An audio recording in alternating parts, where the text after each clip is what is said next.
You know, this project started in Los Angeles, right? We had won the design, let's say, competition for the Chargers project, and they wanted to work with us on that project. And we'd done a design for them that was like a version of Levi's, 2.0, because that's what they wanted. And it was about 2-3 weeks after we won the decision that they were going to go with us as their design architect for that project, that they asked us to make all the seats black and silver. And it didn't take too long to figure out who they were talking to.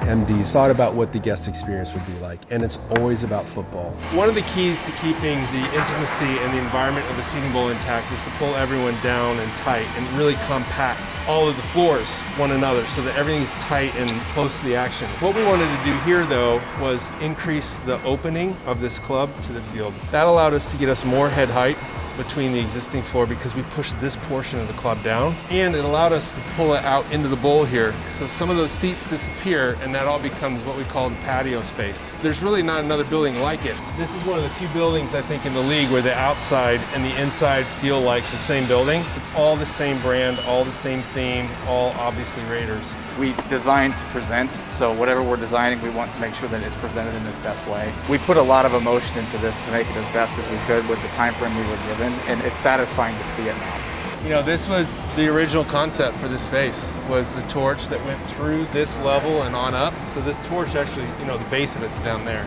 And we cut the hole in there and we said we should put a bar around the whole thing and it'll be the biggest party in the building. And it's cool to understand the technology that went behind it to make it the largest 3D printed object in the world. So this is an incredible space because you have the bar in the center and then you can walk one way and watch and feel the game and be on the edge and see the strip.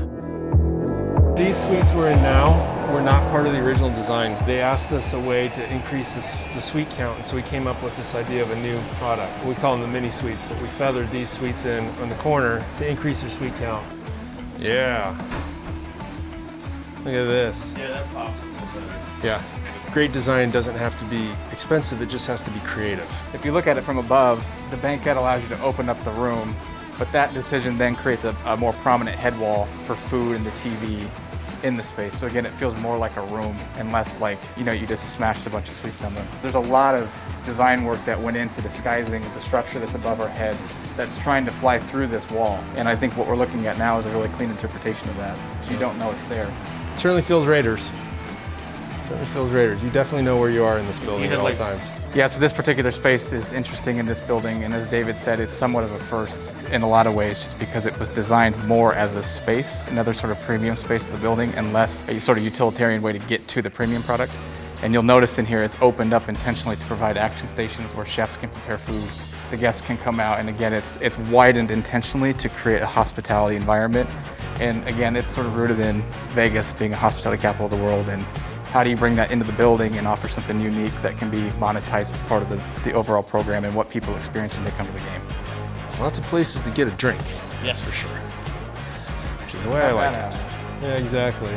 So this is another space that's unique to this building.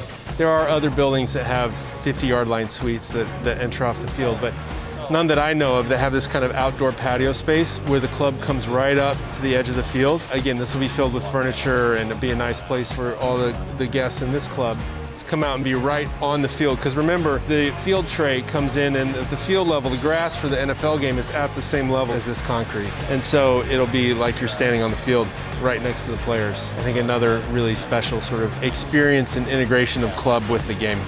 It's part of how you sort of break that moment from when you walk into a stadium and then you enter a nightclub. This is gonna be a good party right here. This is absolutely unique. Man, no one's ever done this before. This didn't exist in the early phases of the design. We cut back the lower bowl seats. We slid this nightclub under there. It's an experience and an amenity that's perfect for Vegas and never been done before. And I'm really not sure any other place could do this. This is one of those only in Vegas kind of moments, but oh my God. I would love to watch the game from right here. It's going to be amazing. And when a player comes to the end zone, it's a wall of people.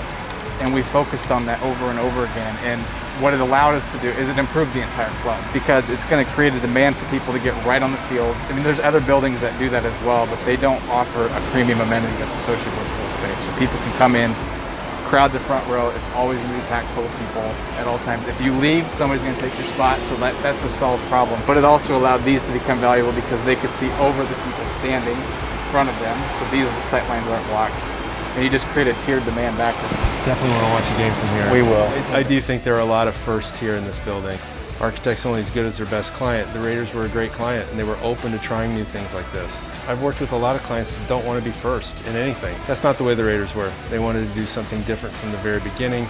They supported our creativity. We worked really well together, and the results sort of speak for themselves.